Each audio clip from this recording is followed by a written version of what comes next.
Bonjour à tous, bienvenue sur cette deuxième partie de vidéo. La semaine passée, nous vous avons montré comment nous avons transformé une commode Ikea en un meuble salle de bain. On vous avait expliqué qu'on avait accordé moins d'importance au plan de travail puisque nous comptions le changer. Et nous y voilà, dans cet épisode, on vous montre comment nous avons transformé cette belle planche brute achetée dans un Leroy Merlin en Pologne. C'est pour vous dire depuis le temps que nous le gardons bien précieusement. Nous en avons acheté 2 et nous avons également fait un DIY pour la toilette du rez-de-chaussée. La vidéo suivra très prochainement. John commence par découper la planche en faisant une première découpe d'équerre pour que le coin soit bien carré. Il découpe ensuite l'arrière de la planche parce qu'elle viendra contre le mur et c'est important que la surface soit droite pour qu'on puisse y faire un joint de silicone.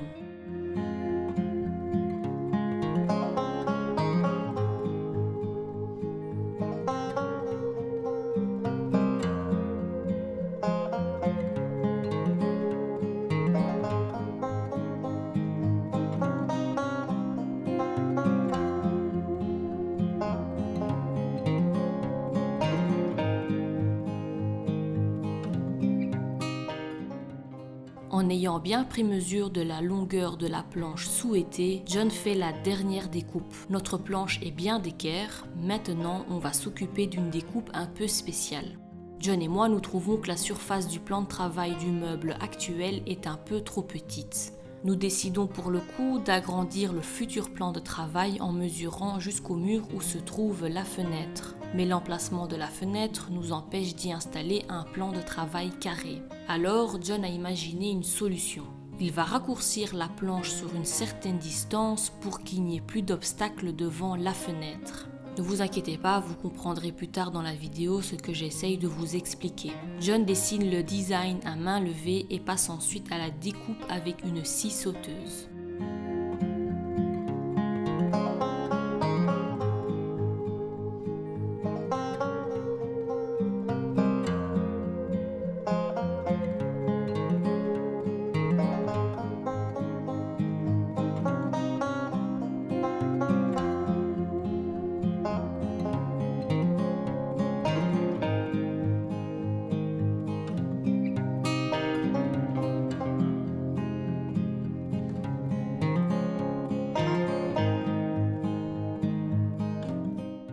John peaufine sa découpe avec un disque à poncer sur sa disqueuse. Il arrondit le haut de la découpe et s'amuse également à donner des coups de disque par-ci par-là pour avoir un rendu brut et imparfait.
Après avoir terminé avec la disqueuse, John passe à la machine à poncer pour bien peaufiner ses arrondis et rendre le tout homogène et lisse.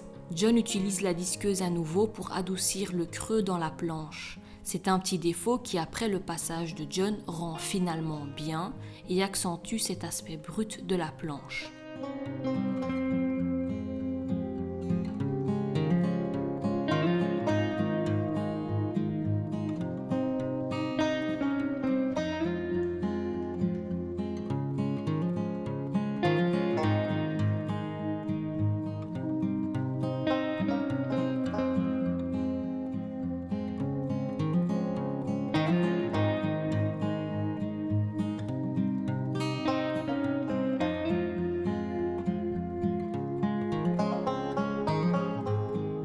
Maintenant, on passe à l'écorce, on enlève le plus gros à l'aide d'une palette.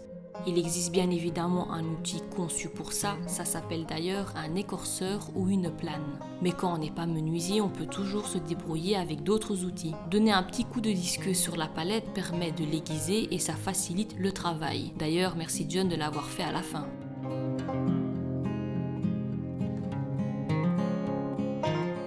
Ensuite, John termine d'enlever la dernière et fine couche d'écorce à l'aide de sa disqueuse. C'est une étape qui fait énormément de poussière. Je vous conseille de le faire en extérieur si la météo vous le permet.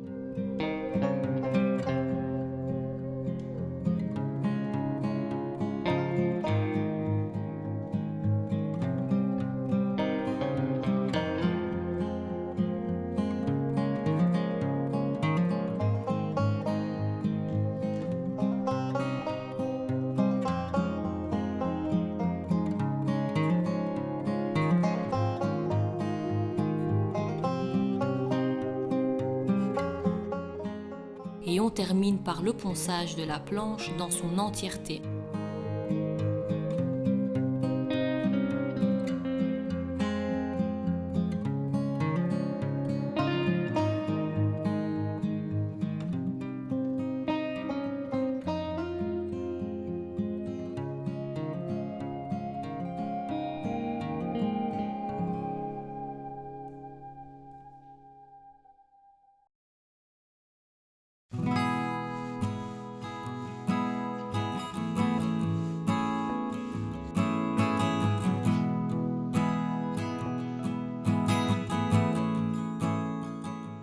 Je n'ai pas filmé cette étape, mais nous avons également protégé la planche en appliquant un produit anti-termite. Et pour terminer, nous avons verni la planche avec un vernis double composant transparent mat.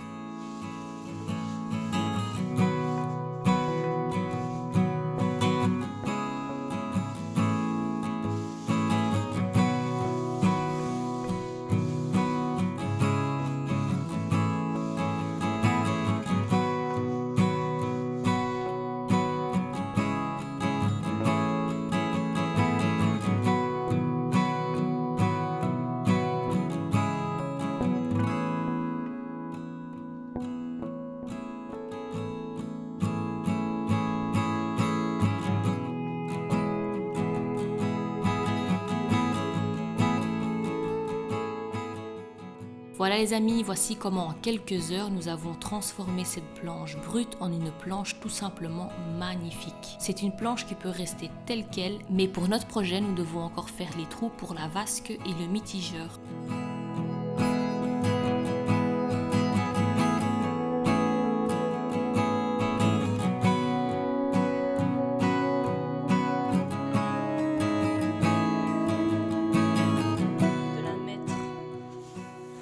Ça c'est du brut hein, les gars, donc elle bombe un tout petit peu.